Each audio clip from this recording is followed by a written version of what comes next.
Salut à tous et bienvenue sur la chaîne dédiée au montage et à l'infographie. Aujourd'hui, on va apprendre l'essentiel, à savoir sur GIMP. Si vous êtes passionné par la création visuelle et que vous souhaitez découvrir des astuces, des tutos et des conseils pour améliorer vos compétences, vous êtes au bon endroit.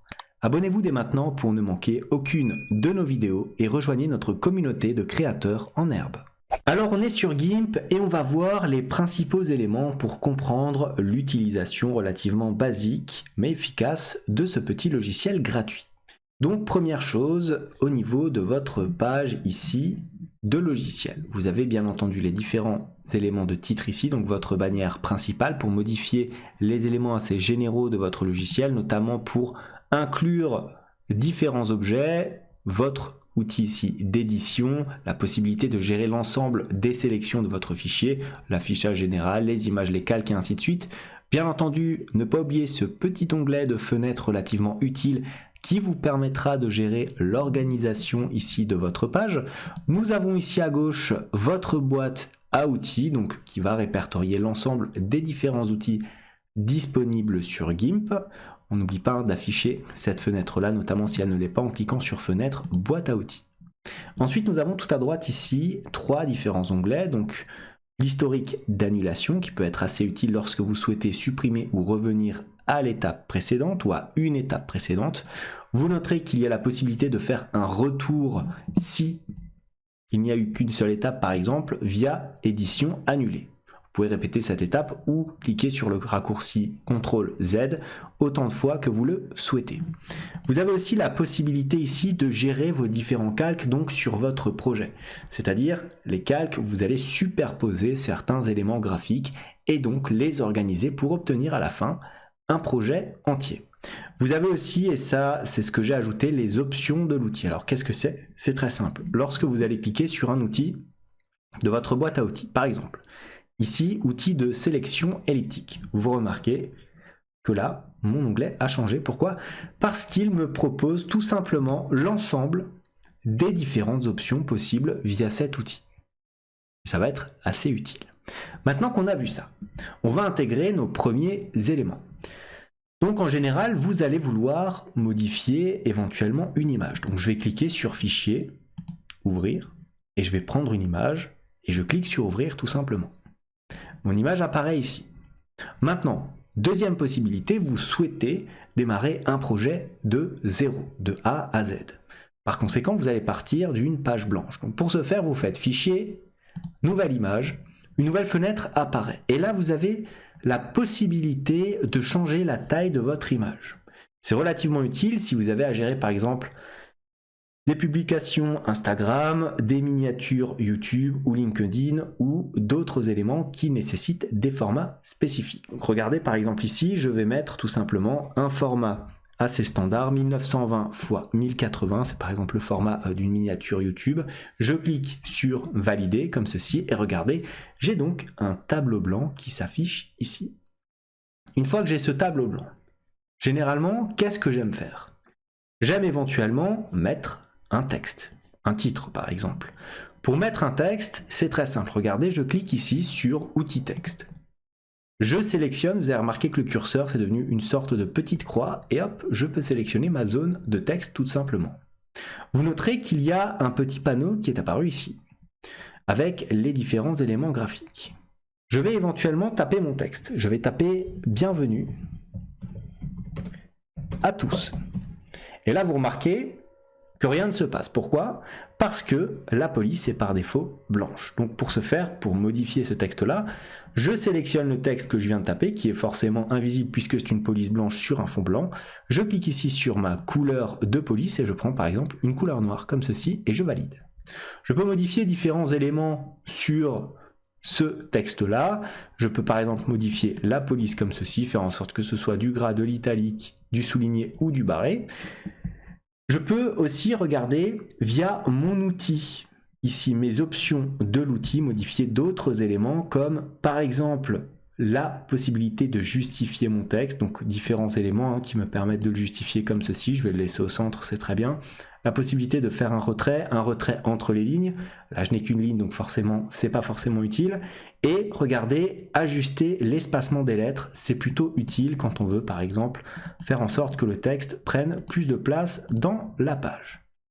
Donc voilà ce qu'on a au niveau du texte, relativement basiquement. Ensuite, qu'est-ce que je peux avoir? Regardez, je me replace ici sur mon onglet de calque. Et qu'est-ce qui s'est passé? Vous avez vu qu'il y a un nouveau calque qui est apparu ici. Maintenant, pour vous expliquer très rapidement cette notion de calque, regardez.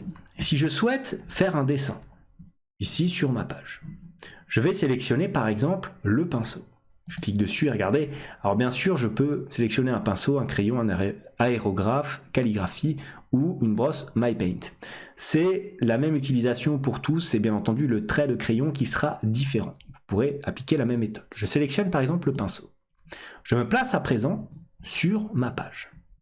Je vais changer la couleur du premier plan, hop, et je la passe en rouge. Je veux dessiner. Je clique, rien ne se passe. C'est étrange. Je clique maintenant ici dans le petit rectangle en quadrillé. Ah, tiens, ça fonctionne. Pourquoi? Parce que nous sommes actuellement dans cette zone-là. Pourquoi et comment je le sais? Parce que vous voyez ici, mon calque de texte est tout simplement activé. Si je sélectionne maintenant l'arrière-plan ici, que se passe-t-il? Et que j'essaye de dessiner. Vous constatez que je peux à présent dessiner totalement sur cette zone-là. Ce que je veux vous dire, c'est qu'il faut bien entendu sélectionner le calque correspondant à la zone que vous souhaitez traiter. C'est une erreur assez classique pour les débutants, c'est-à-dire on souhaite modifier des éléments, on ne se rend pas compte que ça ne fonctionne pas. Pourquoi? Parce qu'on est sur la mauvaise, bien entendu, sélection comme ceci. Si je souhaite fusionner ces deux calques, je peux tout simplement faire un clic droit ici et cliquer sur aplatir l'image. Vous remarquez que maintenant, il n'y a plus qu'un seul calque et je peux dessiner comme je le souhaite. Je peux éventuellement faire un retour, regardez, annuler les différents éléments afin de faire réapparaître ces différents éléments-là. Maintenant, si je souhaite modifier la position de ma zone de texte, regardez, je peux cliquer ici sur outils de déplacement. Une fois que j'ai cliqué sur outils de déplacement, je sélectionne tout simplement mon texte et regardez, je peux déplacer cette zone-là où je le veux sur mon fichier. Et regardez encore mieux, je peux éventuellement avoir, regardez, la possibilité d'avoir plusieurs options ici. Et pour aller encore plus loin, je vais faire un clic droit et au lieu de sélectionner déplacement, donc le déplacement manuel, je vais sélectionner alignement. Je me place bien entendu sur cette zone-là, je clique dessus. Pourquoi? Pour faire apparaître des petits carrés ici. Et regardez, j'ai des petits raccourcis qui me permettent de placer mes éléments pile au centre de mon image. Maintenant, je vais vous montrer un autre élément assez intéressant et je vais me placer sur ma première image. Ça va concerner la sélection d'une image. Ça, c'est assez intéressant et c'est assez important quand vous allez combiner plusieurs éléments graphiques, vous allez sélectionner éventuellement des portions de votre image. Alors bien sûr, vous pouvez cliquer ici et avoir des sélections éventuellement rectangulaires comme ceci, ou éventuellement encore, hop, on annule, faire un clic droit et faire des sélections elliptiques comme ceci. Mais moi, ce que je veux, c'est véritablement le visage ici de mon personnage. Alors comment est-ce qu'on fait? C'est très simple. Je vais aller... On peut sélectionner aussi par couleur, c'est un élément intéressant. Et qu'est-ce qu'on peut éventuellement faire? On peut avoir des outils de transformation et éventuellement des outils de découpage. Mais ce qui m'intéresse, c'est les ciseaux intelligents. Pourquoi? Parce que si je clique dessus, regardez, j'active automatiquement les ciseaux parce qu'il y a bien entendu le petit dessin. Et là, je peux regarder, cliquer une fois, deux fois, trois fois, faire le tour du visage de mon personnage. Vous remarquez que les ciseaux essayent de découper l'image de façon intuitive afin qu'il n'y ait pas trop de problèmes dans ma sélection. Hop.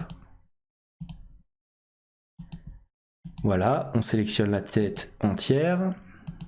Je fais la sélection de manière assez grossière, hein, vous l'avez remarqué. Si vous voulez être un petit peu plus dans le détail, je vous conseille tout simplement de zoomer votre image de sorte à pouvoir sélectionner les détails un petit peu mieux.